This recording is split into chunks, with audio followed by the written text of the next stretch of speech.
వ్యాప్తంగా ఒక మాఫియా ఉంటుండే. దొడ్డు బియ్యం సంబంధించి ఆ మాఫియాని అరకట్టాలి. ఒకటి.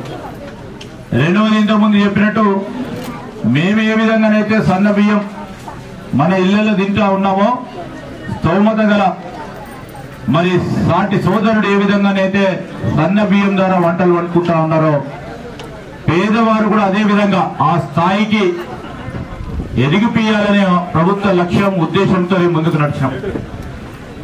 మీకు అందరికీ కూడా తెలుసు, ఆ రోజు ఏం జరుగుతూ ఉండే. నేను కూడా ప్రత్యక్షంగా సివిల్ సప్లైస్ మంత్రిగా ఉన్నప్పుడు కొన్ని అంశాలను కూడా దృష్టిలో పెట్టుకొని దొడ్డు బియ్యం తినేవారు మన రాష్ట్రంలో చాలా తక్కువ.